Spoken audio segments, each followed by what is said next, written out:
Jeremias 32, versículo 17, diz o seguinte: Ah, soberano Senhor, tu fizeste os céus e a terra pelo teu grande poder e por teu braço estendido. Nada é difícil demais para ti.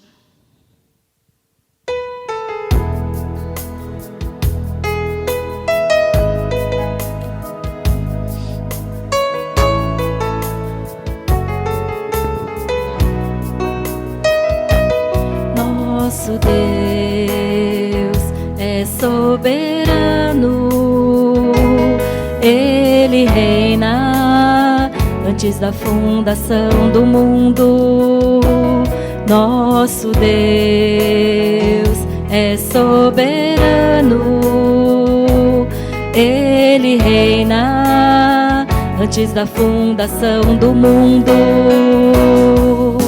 A terra era sem forma e vazia, e o Espírito do nosso Deus se movia sobre a face das águas. Foi Ele quem criou o céu dos céus, fez separação das águas e a terra seca. Foi Ele quem criou os luminares, criou a natureza e formou o homem. Glória a Deus por suas maravilhas, pela sua grandeza. Glória a Deus, glória a Deus por suas maravilhas, pela sua grandeza. Glória a Deus. Nosso Deus é soberano, Ele reina antes da fundação do mundo. Nosso Deus é soberano, Ele reina antes da fundação do mundo. A terra era sem forma e vazia, e o Espírito do nosso Deus se movia sobre a face das águas. Foi Ele quem criou o céu dos céus, fez separação das águas e a terra seca. Foi Ele quem criou os luminares, criou a natureza e formou o homem. Glória a Deus por suas maravilhas, pela sua grandeza. Glória a Deus, glória a Deus por suas maravilhas, pela sua grandeza. Glória a Deus, glória a Deus.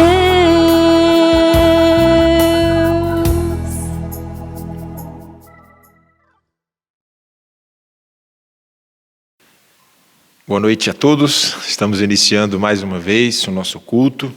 Ainda continuamos com o nosso culto online. Agradecemos a Deus pela oportunidade que Ele nos dá. E nós queremos que Deus abençoe as nossas vidas nesta noite e que nesse momento nós possamos ter da parte de Deus o auxílio, o entendimento da palavra e que o Senhor nos ajude e nos dê o alimento necessário para as nossas vidas. Nós agradecemos a Deus mais uma vez por estarmos juntos e por essa oportunidade.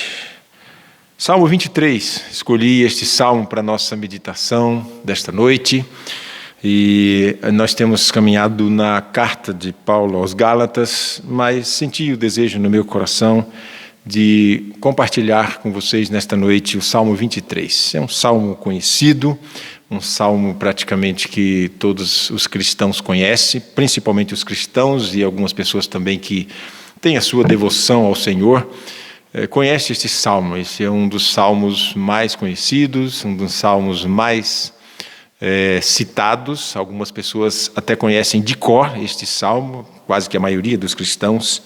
Este é o salmo que nós escolhemos para a nossa reflexão desta noite. Quero ler com você, e aí mesmo na sua casa você pode nos acompanhar, abrindo a sua Bíblia no Salmo 23, do verso 1 ao verso 6. E são apenas esses 6 versículos que nós temos nesse salmo, e ele tem ensinamentos profundos para as nossas vidas.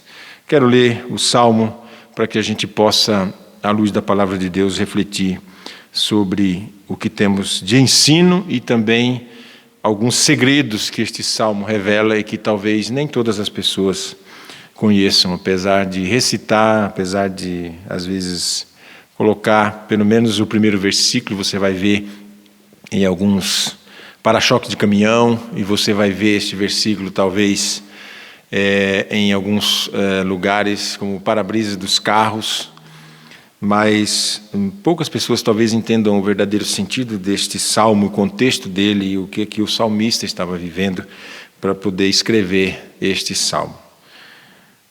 O Senhor é meu pastor e nada me faltará. Deitar-me faz em verdes pastos, guia-me mansamente a águas tranquilas, refrigera minha alma por amor da justiça. Refrigera minha alma e guia-me pelas veredas da justiça, por amor do seu nome. Ainda que eu andasse pelo vale da sombra da morte, eu não temeria mal algum, porque tu estás comigo, a tua vara e o teu cajado me consolas. Preparas uma mesa perante mim, na presença dos meus inimigos. Unges a minha cabeça com óleo e o meu cálice transborda. Certamente que a bondade e a misericórdia do Senhor me seguirão todos os dias da minha vida e habitarei na casa do Senhor por longos dias. Vamos orar, colocando diante de Deus o nosso desejo de entender a palavra e também a nossa alegria de podermos mais uma vez refletirmos sobre este salmo maravilhoso, salmo que é considerado o Salmo de Davi. Senhor, nós te louvamos pela tua palavra, por estes 6 versos neste salmo, composto pelo salmista, revelando o Senhor uma intimidade com o Senhor, revelando o Senhor como Deus soberano. Embora nós não tenhamos nenhuma palavra nesse sentido, neste salmo, mas a alegria do coração, a reflexão que o salmista faz é de um Deus que realmente tem cuidado de nós. Nós te louvamos por este salmo, te louvamos pela alegria de estarmos diante da tua palavra mais uma vez, e que o Espírito Santo abra o nosso coração e a nossa mente para o entendimento da tua palavra. Nós te louvamos e te agradecemos, em nome de Jesus. Amém. O Salmo 23, ele é aquele tipo de salmo, aquele tipo de texto bíblico que muitas pessoas recitam, muitas pessoas conhecem o salmo. Este é um salmo que ele é lido muitas vezes em aniversário, cultos fúnebres, principalmente as igrejas congregacionais, as igrejas históricas, em muitos eventos como cultos de ação de graça e cultos fúnebres e alguns momentos de alegria, as pessoas sempre citam este salmo. O mais interessante neste salmo é que ele nos revela algumas verdades e que não é tão importante conhecer o salmo do Senhor, mas uma das virtudes do salmo é que ele nos impulsiona a conhecer o Senhor do salmo.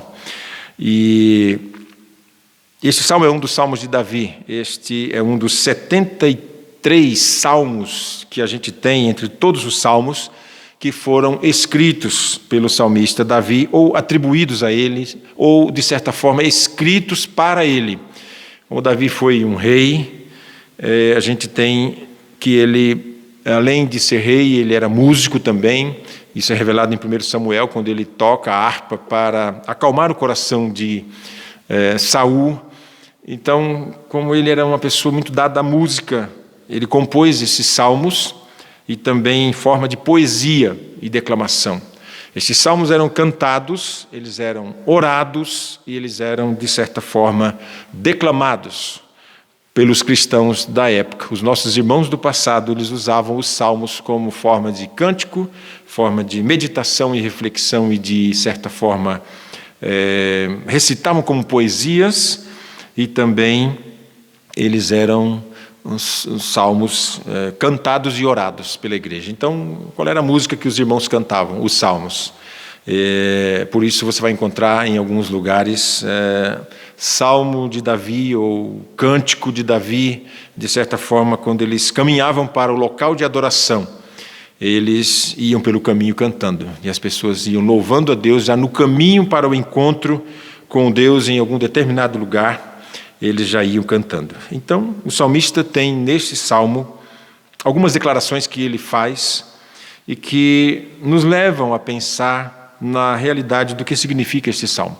Uma das coisas importantes quando nós lemos a palavra de Deus não é somente ler para cumprir uma leitura, ou um devocional onde você lê 2, 3 capítulos por dia e depois você cumpre como se fosse uma parte teórica e formal, e você se dá por satisfeito e diz, olha, hoje eu li tantas páginas da Bíblia, eu li um livro inteiro, uma carta inteira, mas a ideia é, entendeu aquilo que você leu?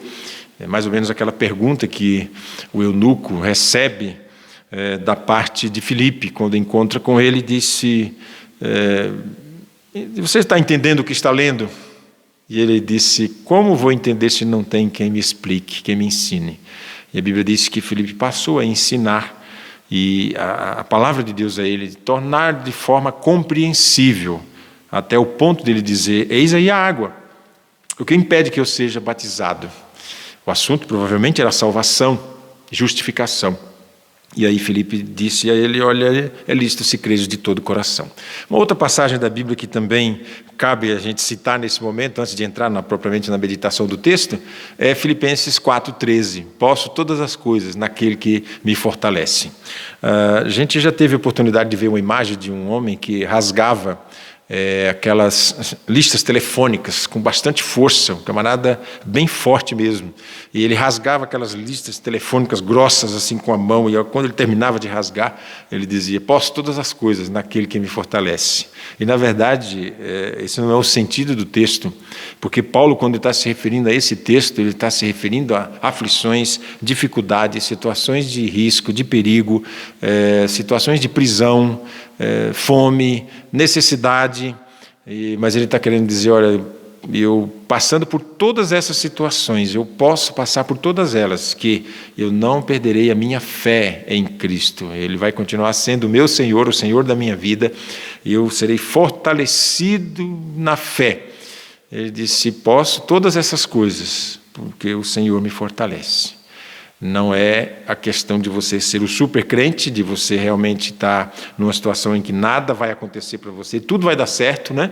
E não é esse o sentido quando Paulo diz, posso todas as coisas naquele que me fortalece. Sim, eu posso passar por dificuldade, por aflições, por prisões, por doenças, como malária, por exemplo, que Paulo, é uma das doenças que eles citam, que Paulo provavelmente teve essa doença nas suas viagens, nas suas prisões, mas ele disse, Deus me fortalece para me atravessar todas essas situações de continuar firme na minha fé. Esse é o texto, esse é o contexto.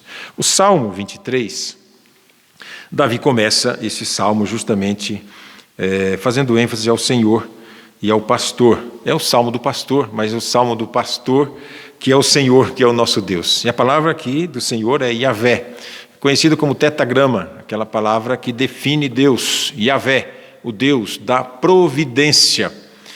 Então, Davi cita logo de início o Senhor como seu pastor. O contexto é que Davi era pastor de ovelhas, e ele conhecia muito bem o que eram ovelhas, e ele está fazendo, de certa forma aqui, uma metáfora entre o pastor de ovelhas e o nosso Deus como nosso pastor.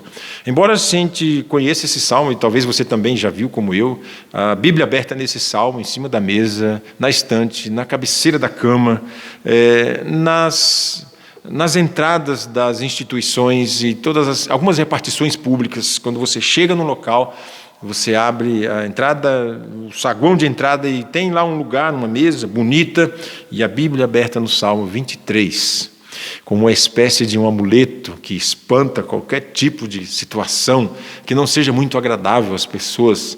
Alguns até ousam dizer, isso é para espantar as coisas ruins, né? E a palavra de Deus ela precisa ser lida, ela precisa ser entendida, compreendida por nós, para depois colocar as aplicações para a nossa vida. O Salmo davídico, o Salmo de Davi, ele começa a nos ensinar algumas questões aqui neste salmo. Então, a primeira coisa que ele vai ensinar é que o salmo ele é dividido em 3 partes, e uma delas é o cuidado de Deus, a previsão de Deus, a proteção de Deus e a bênção de Deus. Essas 4 palavras estão aí contidas no meio deste salmo. Então, a primeira delas é que Deus cuida de nós, e o salmista vai citar: o Senhor é o meu pastor, nada me faltará. Ele está se referindo aqui à questão de considerar o que significa a palavra pastor, aquele que cuida, aquele que de certa forma tem todo o cuidado para suprir as necessidades básicas da ovelha, porque no verso 2 ele vai dizer: deitar-me faz em verdes pastos, guia-me mansamente a águas tranquilas. A ideia aqui é de sustento e de água para que a ovelha possa beber. Davi, como pastor de ovelhas, sabia muito bem o que significava isso. Então, o pastor de ovelhas, ele era tão íntimo, mas tão próximo da ovelha, que é o único animal da espécie do gado que o pastor vai na frente e as ovelhas seguem. Os demais animais, é preciso que aquela pessoa que cuide, o pastor ou aquele cuidador, vá atrás, de certa forma, conduzindo este rebanho para o lugar que ele quer. A ovelha não, ela se identifica com o pastor, e aonde o pastor vai, ela vai atrás dela. O que Davi está dizendo é que a ovelha ela necessita do pastor. Na Palestina era muito comum pastores de ovelha. E qual era a ideia? É que a ovelha ela criava uma intimidade tão grande com o pastor, que eles sentiram em dado momento que a maior dificuldade que eles tinham, essas pessoas que tinham ovelhas, é que quando esse pastor morria ou de certa forma adoecia e não tinha a presença dele, eles colocavam uma outra pessoa para cuidar das ovelhas, e as ovelhas estranhavam aquela pessoa, não seguia ele porque entendia que ele era uma pessoa estranha, e até conseguir com muito custo que alguma outra ovelha seguisse ele, o dono desistia de criar o seu rebanho e vendia esse rebanho para o matadouro, porque a ovelha não se identificava com outra pessoa que não fosse o pastor dela, que sempre tinha conduzido ela por alguns anos já.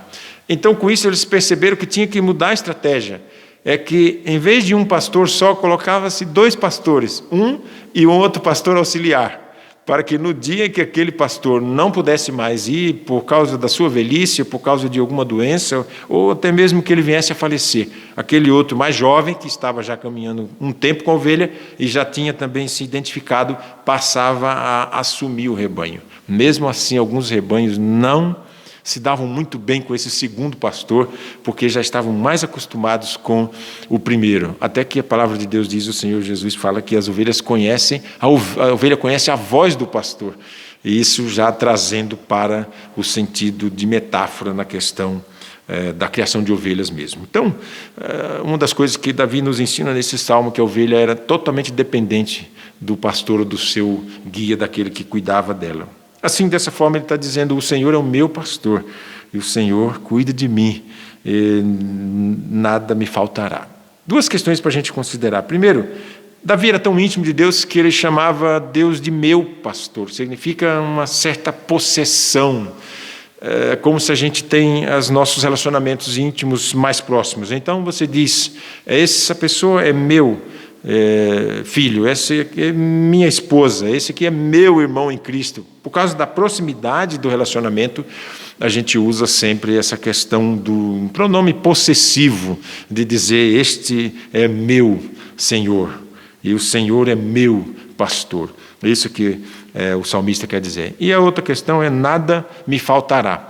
Às vezes a gente confunde essa palavra dizendo: olha, vai dar tudo certo para mim, eu nunca vou ter nenhum problema, não vai dar nada errado, eu nunca vou ser desempregado. Eu não sei se você já passou por a experiência de entrar numa empresa, está dando tudo certo, de repente, com menos de um ano, a empresa vai e fecha as portas e todo mundo tem que ir embora para casa. Não é uma coisa muito boa de você passar. Talvez até alguns com mais tempo.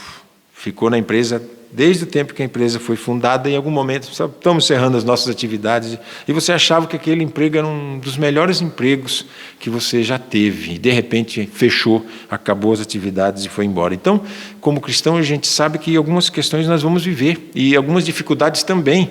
E Jesus disse: no mundo tereis aflições, mas tende bom ânimo. Então, não dá para a gente pensar que vai acontecer tudo igualmente como a gente planejou, como a gente gostaria que fosse. Portanto, a melhor tradução para esse texto é a NVI, que diz: o Senhor é meu pastor, de nada terei falta. Ele vai conduzir, Ele vai me cuidar, e eu estou sob os cuidados dEle, eu confio nele, e eu tenho certeza que Ele vai me conduzir às águas tranquilas e aos pastos verdejantes. Ovelha não consegue beber água se você tiver água correnteza. É preciso levar num lugar onde o rio, aquele lugar que fornece água, tem uma curva, um lugar onde a água fique mais tranquila, de certa forma que ela consiga baixar a cabeça ali e beber. O nariz da ovelha é muito próximo da boca. Qualquer movimento a mais na água, a água sufoca ela, ela não consegue beber a água. Por isso ele diz: olha, águas tranquilas, situação favorável para que eu possa me alimentar e também tomar a água para o meu sustento. Significa que nesses 2 versículos a gente já tem o cuidado de Deus em relação a nos proporcionar aquilo que nós necessitamos para a nossa sobrevivência. E a provisão de Deus, Deus provendo as coisas, Deus preparando, Deus cuidando. E a gente sempre vive naquela expectativa e apreensão, como vai ser a nossa vida e financeira, e o que a gente vai comprar, o que a gente vai comer, como é que vai ser essa coisa toda. A gente luta muito por isso, mas em algum momento a gente vai entender que Deus nos dá essas questões, essas coisas, Deus supre, Deus nos dá, e que a gente nunca deve pensar que foi por mérito nosso, mas foi por causa, e o Senhor tem esse cuidado conosco, e Ele é o nosso pastor. No verso 3 ele diz: refrigera minha alma, guia-me pelas veredas da justiça por amor do seu nome. Então a questão aqui de alma não é a questão pensando no ser humano, porque ele está falando de ovelha. Então, e uma das questões aqui de ovelha não é nem a questão de alma, mas a questão de vida mesmo, de você estar vivo, é a questão de a situação de movimentar, de viver, de existência, e não apenas a questão ligada à alma, porque alma na Bíblia, a tradução da palavra no original é nefesh, quer dizer, fôlego de vida, respirar, viver, está em movimento, está interagindo com todas as situações. Então, aqui ele está se relacionando à vida e fôlego de vida, e o que é bastante provável, e se referindo em relação à ovelha. Então, ele está dizendo: olha, a sua vida está debaixo dos cuidados de Deus. Não há nada que fuja disso, até porque o homem ele é indivisível. Como que você imagina o ser humano? Um ser total. A Bíblia fala: no princípio criou Deus o céu e a terra. E foi criando. Quando chegou no homem, Deus criou de forma diferente. A Bíblia diz que Ele pegou o homem do pó da terra, formou o homem e depois soprou nele o quê? O espírito de vida. Daí em diante o homem passou a ser um ser vivente. Ele passou a ter vida, ele passou a viver e interagir com toda aquela criação toda que já tinha acontecido, que já tinha sido criado, todas as coisas. Ele praticamente é o último, e aí o Senhor chama o homem de coroa da criação, um ser vivo, diferenciado de tudo que ele já tinha criado. E em dado momento ele fala assim: não é bom que o homem esteja só, far-lhe-ei uma companheira, uma adjutora que esteja diante dele. Para quê? Para o homem viver em sociedade. A primeira sociedade é a família. E Deus é um ser que ele é sociável, ele quer se associar conosco. Então, por isso que Deus é o nosso pastor. O salmista está dizendo: o Senhor é meu pastor. Ele não está longe, nem está distante, e Ele traz refrigério para a minha alma. Significa que Ele cuida do meu estado emocional, e Ele cuida de toda a minha vida, de toda a minha existência. No verso 4, ele vai falar sobre a proteção. Até aqui ele caminha muito bem, dizendo: olha, ainda que eu andasse pelo vale da sombra da morte, eu não temeria mal algum, porque tu estás comigo, a tua vara e teu cajado me consolam. A ideia desse versículo é proteção da parte de Deus, mas não é uma ideia como a gente tem, a gente fala, ainda que eu andasse. No original ele disse assim: é bem provável, o risco é muito grande que eu passe pelo vale da sombra da morte. Mas mesmo assim, se isso acontecer, e provavelmente isso vai acontecer, porque a expectativa do pastor de ovelhas na Palestina, que era um lugar muito rochoso e com muitas montanhas, Era um lugar perigoso para o pastor e para as ovelhas. Então, era muito provável que em algum momento eles iriam passar por uma dificuldade, e uma aflição e uma dificuldade tão grande que ele está dizendo, olha, provavelmente eu vou passar por uma situação muito difícil. O vale da sombra da morte, a coisa está perto de acontecer, e aí eu tenho certeza que quando isso acontecer, e é provável que vai acontecer, eu não temerei mal algum, porque tu estás comigo. Uma das coisas importantes para a ovelha é a presença do pastor. Ovelha precisa do pastor. E aí a gente, como ovelha do nosso Deus, a gente tem que saber disso perfeitamente. Eu preciso do meu Deus e eu sou dependente dele, mesmo que as coisas estejam dando muito certas para mim. Que esteja numa situação que está tudo favorável. Deus tem me abençoado muito em algumas questões, e você sabe que a gente, às vezes, não consegue contar as bênçãos de Deus. Há um hino que nós cantamos que diz, conta as muitas bênçãos, conta quanto Deus já fez. Uma a uma, conte. E aí você vai acabar esquecendo de alguma delas. E é impossível contar as bênçãos de Deus, porque nós não conhecemos todas. Tanta coisa que Deus nos protege já passou por nós, e a gente nem percebeu ainda. E às vezes a gente não é grato a Deus por todas essas coisas. Tem pessoas que elas têm muitas coisas e elas não são felizes e ainda reclamam. E aí você vai ver que tem pessoas que estão numa situação, às vezes, considerando e comparando pior do que a nossa. E a gente fala, Senhor, eu deveria reclamar menos.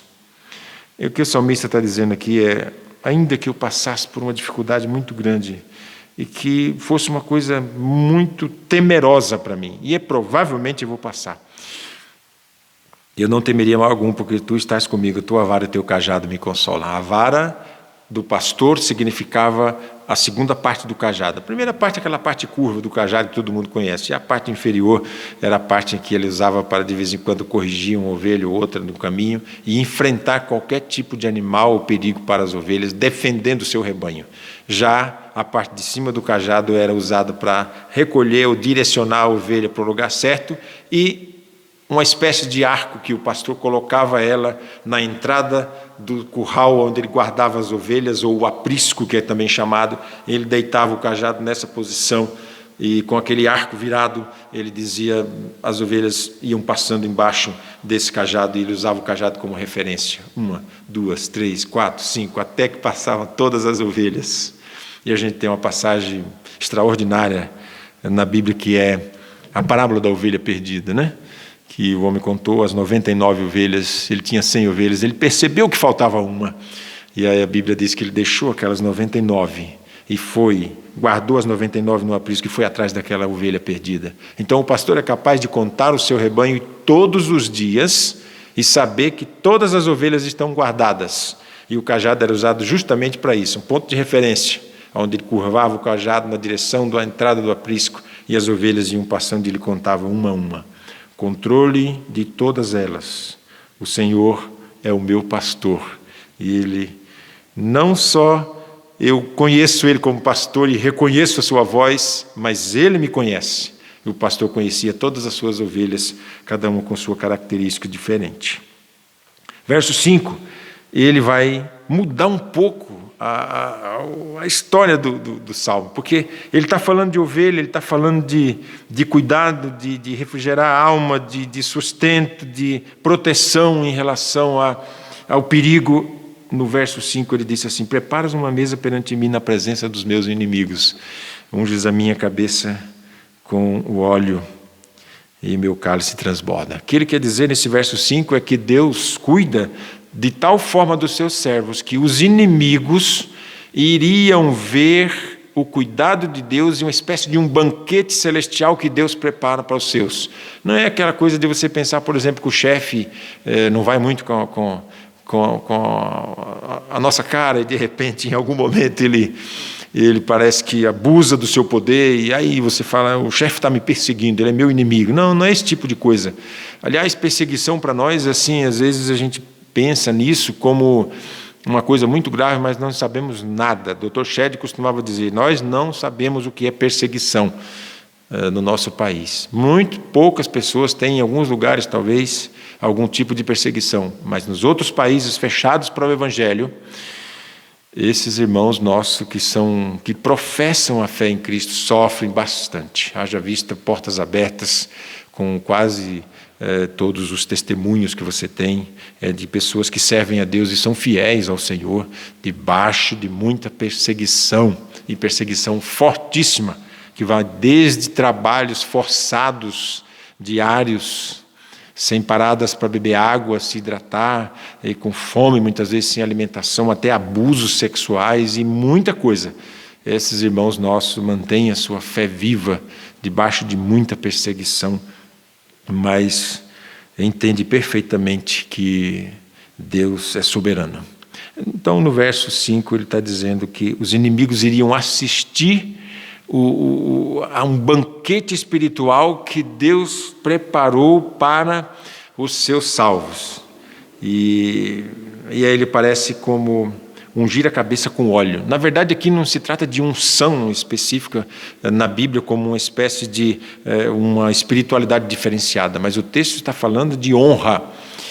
Os reis, quando eram ungidos como rei, significava honra sobre aquela pessoa, posição de honra.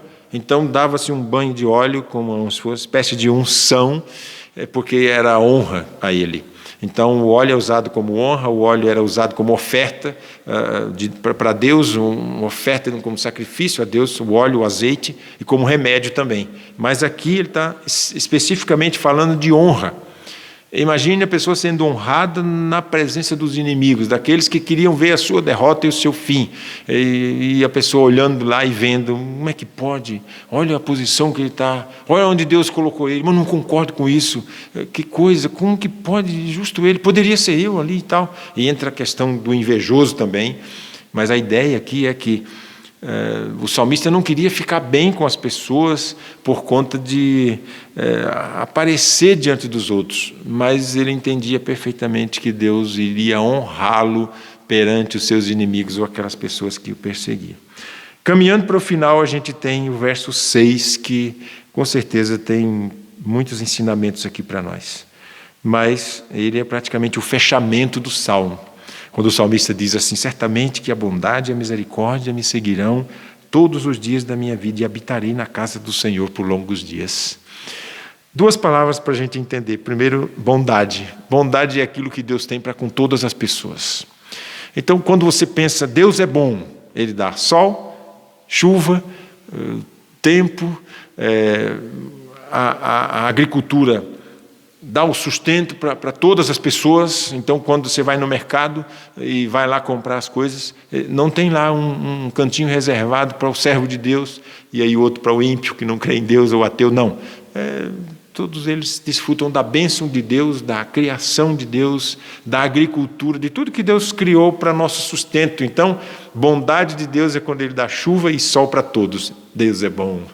A quem tem alegria de saber disso, então ele amanhece o dia, obrigado por esse dia, obrigado pelo sol que brilha, pela chuva, aquilo que o Senhor tem dado para nós, porque o Senhor é bom. Isso Deus dá para todas as pessoas. Agora, misericórdia Deus dá para aqueles com quem Ele tem um pacto. Então Davi vai falar assim, olha, misericórdia de Deus.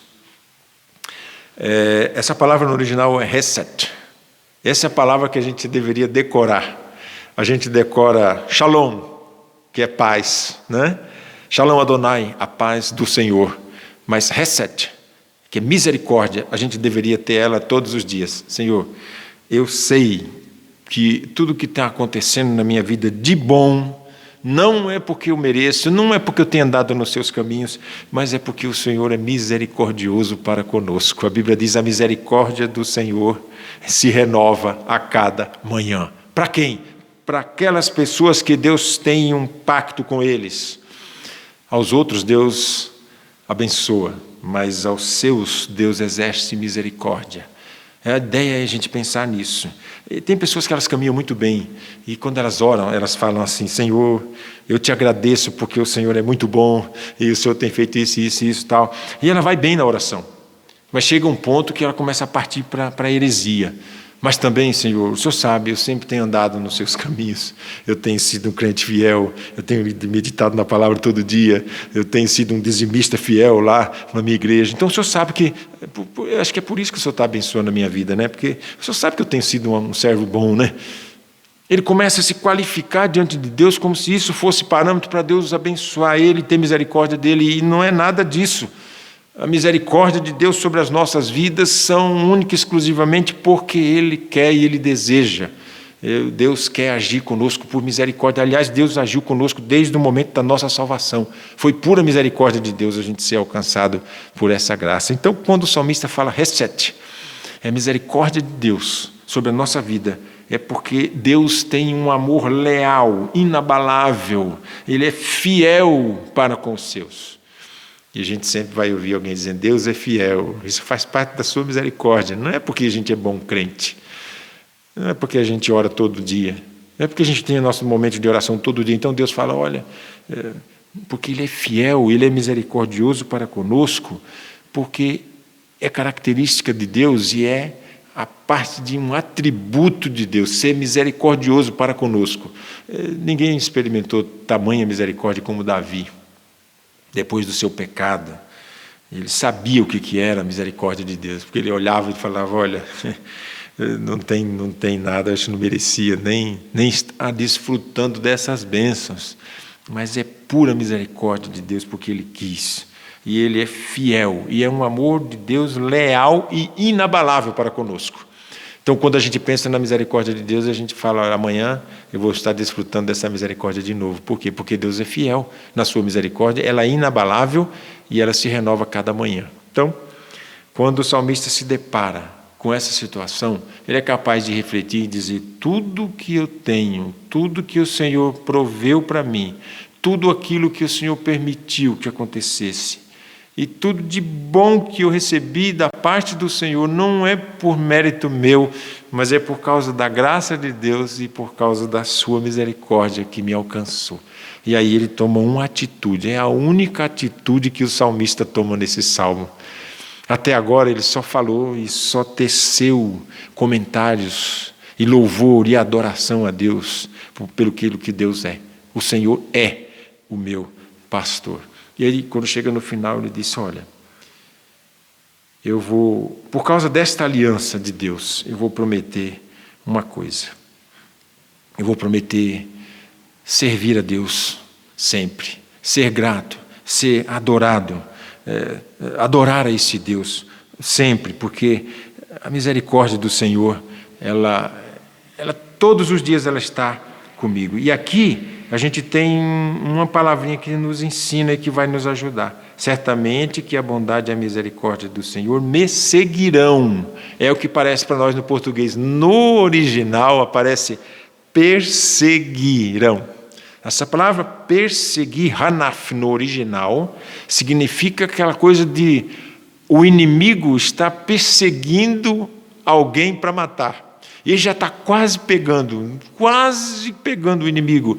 A gente começa a lembrar daquela cena de filme de suspense, onde a pessoa está quase pegando, quase atingindo, e você fala, quase que você quer entrar no filme e dizer, cuidado para você não ser pego, olha, sai daí. Porque aquela sensação é de que alguém vai ser alcançado a qualquer momento e pego. Essa palavra está fora do lugar, porque ela está dizendo assim, olha, a misericórdia do Senhor vai me perseguir todos os dias, aonde eu for, ela está quase me pegando. É essa sensação que a gente tem quando a gente lê o Salmo 23.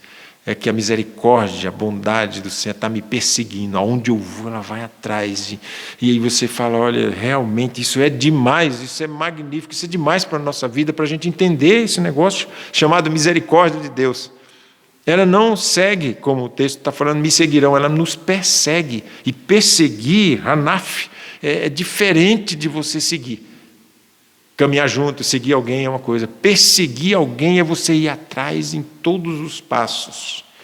E o salmista fala assim, eu descobri que depois de tudo isso que eu descobri do Senhor, que Ele é o meu pastor, que Ele providencia as coisas para mim, provê as minhas necessidades, que Ele me protege, que Ele me abençoa, e que eu consigo, às vezes, classificar as bênçãos de Deus. Já viu crente classificando a bênção de Deus? O Senhor me abençoou hoje de uma maneira, assim, normal, do dia a dia. E depois, não, agora hoje Ele me abençoou de uma maneira extraordinária. E depois, em algum momento, Ele vai dizer, olha, eu recebi uma bênção de Deus especial. Essa bênção foi assim, sobre todas as bênçãos que eu já recebi até hoje. Tem pessoas que até oram assim. Se você tem um pedido especial, não é aquele pedido que você faz todo dia, é um pedido especial para Deus. Quando Deus olha para nós com misericórdia, Ele olha todos os dias, independente da necessidade que nós temos. Às vezes a necessidade, aos nossos olhos, ela é diferente das outras, mas Deus abençoa com a mesma bênção e com a mesma misericórdia. Deus está perseguindo a gente o tempo todo, querendo ser misericordioso. É isso que o salmista entende. Por causa disso, eu decidi tomar uma atitude. Eu vou seguir esse Deus todos os dias da minha vida. Eu vou habitar na casa, eu vou morar na casa do Senhor. Eu vou ir aonde Ele for. Todos os dias da minha vida eu vou querer estar perto dEle e ser íntimo dEle. Então, quando o salmista olha para isso tudo aqui, ele fala, olha, eu vou servir a Deus de maneira diferente. De tudo que eu segui até hoje, eu vou seguir de maneira diferente agora, porque eu entendi que Deus é misericordioso e Ele me persegue com a misericórdia. A ideia nos refletir que na antiga aliança as ovelhas morriam pelo pastor, mas na nova aliança o pastor morre pelas ovelhas. Jesus é o bom pastor e Ele disse, o bom pastor dá a vida pelas ovelhas, João 10:10. Então, esse é o contexto da nova aliança. Por isso que a gente quer ser íntimo de Deus e quer se aproximar mais de Deus e quer ter uma adoração verdadeira a Deus. Nenhuma consagração e nenhuma adoração surge de verdade nas nossas vidas e acontece de verdade sem que a gente tenha conhecimento de quem Deus é e de como Ele age na nossa vida e no nosso coração. Amém? Quero que Deus abençoe a sua vida e Deus ajude você nesses momentos difíceis que nós estamos passando. No contexto mundial, a gente vê muita coisa acontecendo e às vezes nós somos tomados por alguma espécie de medo, de temor. Nessa hora que a gente olha para esse salmo aqui e diz assim, olha, o Senhor é meu pastor, Ele cuida de mim. E eu dependo da sua bondade e da sua misericórdia. Eu vou lavar as mãos com água e sabão, eu vou usar o álcool gel, eu vou usar a máscara, porque é tudo que se consegue fazer hoje. Eu vou tomar alguns cuidados, mas eu vou saber que, sobretudo, a misericórdia do Senhor, a bondade e a misericórdia do Senhor me seguirão todos os dias da minha vida, porque Ele cuida de mim e de você. E Ele é o nosso pastor. Amém? Deus nos abençoe e que a gente possa ter uma semana abençoada debaixo da bondade e da misericórdia do Senhor. Amém.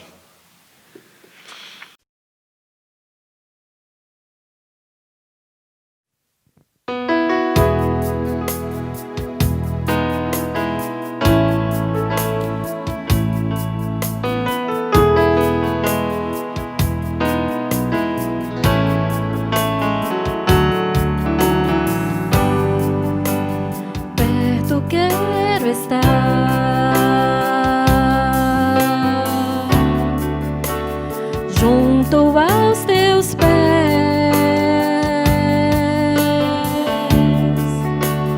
pois prazer maior não há que me render e te adorar. Tudo que há em mim quero te ofertar,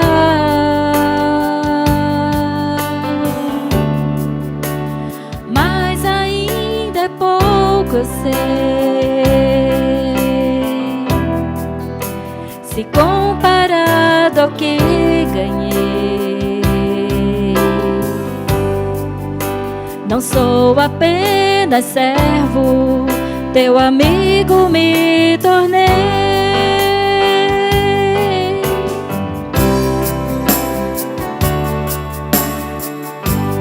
Te louvarei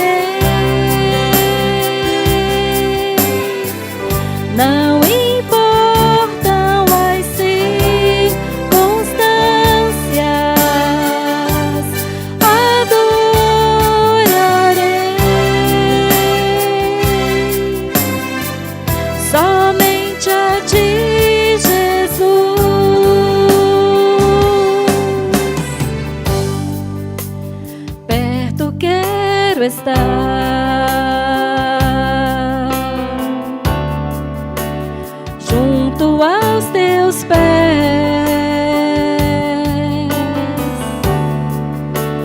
pois prazer maior não há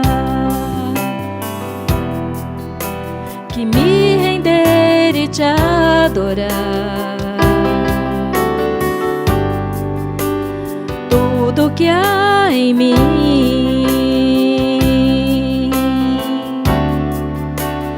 quero te ofertar,